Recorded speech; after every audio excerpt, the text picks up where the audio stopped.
I'm finally starting a vlog.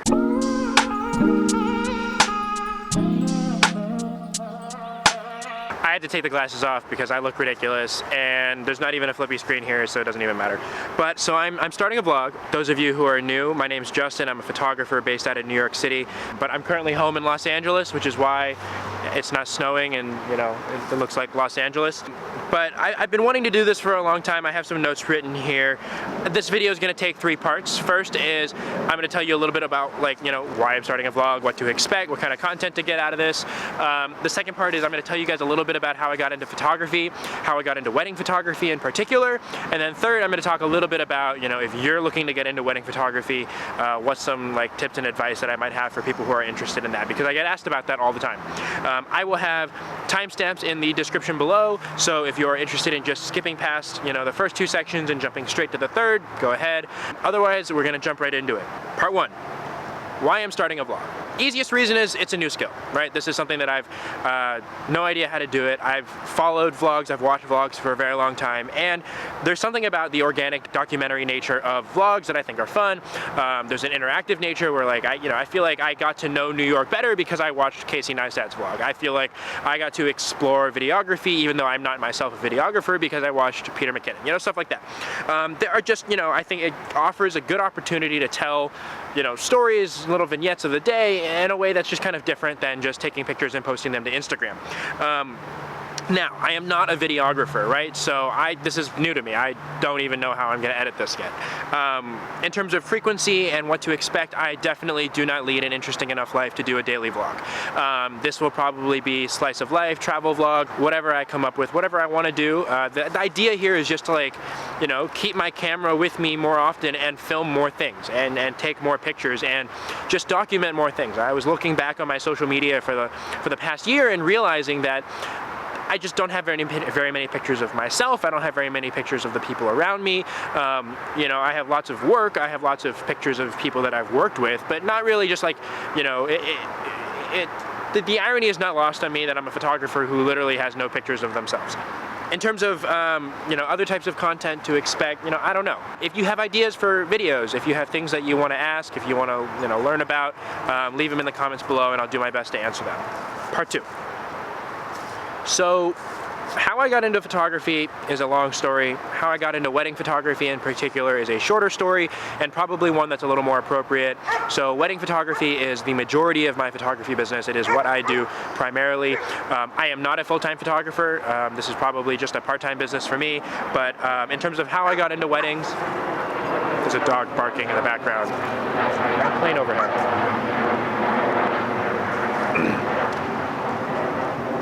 So in terms of how I got into weddings, I actually started photographing weddings my sophomore year of college. I was, you know, shooting for the school paper at the time. I was a photojournalist primarily, mostly because I had a camera and wanted to do something with it, so I shot for the school paper.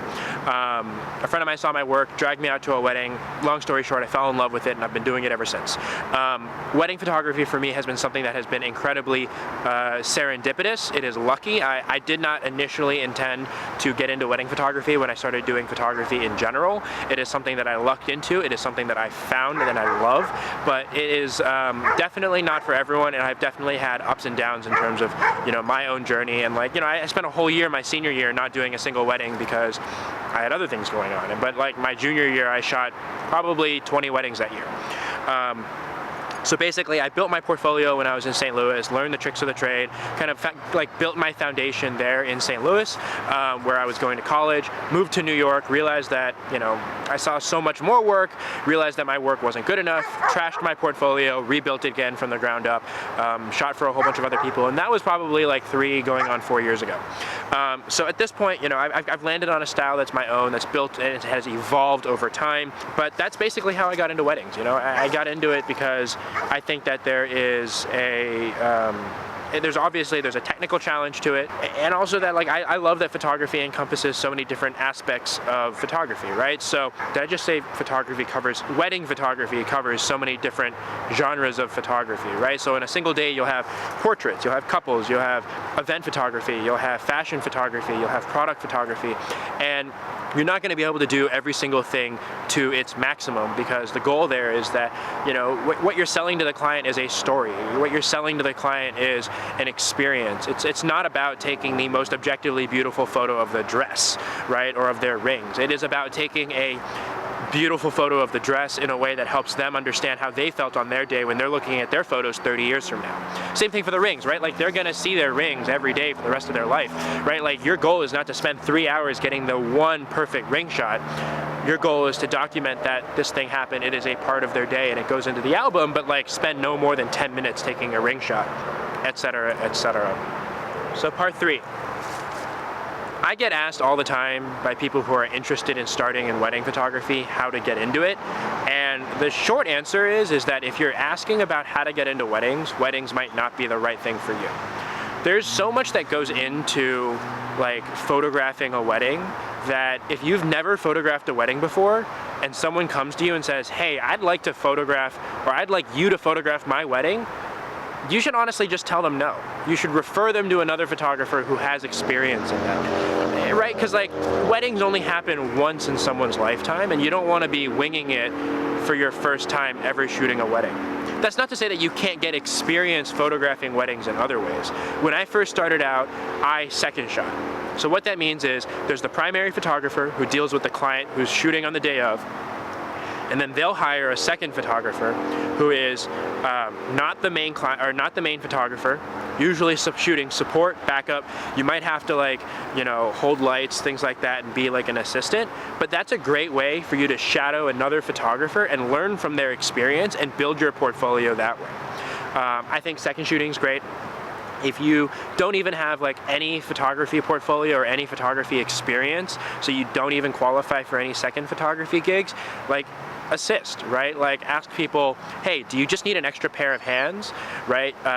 Help hold bags, help carry light stands. Those things don't require a huge amount of technical expertise, and also don't have a gear requirement for you to be able to go and do those things. All these things kind of get you in the door to shadow a photographer.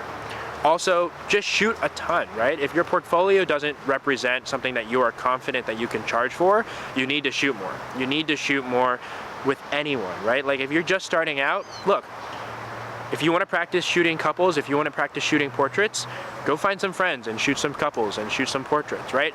If you just offer and shoot out on Facebook like, hey, I'm looking for couples who are interested in photography, I have some ideas that I want to try, just do it for free, build your portfolio, right? There's so many opportunities out there for things like that that you can explore, that are all before you like lead up to like booking your first wedding client.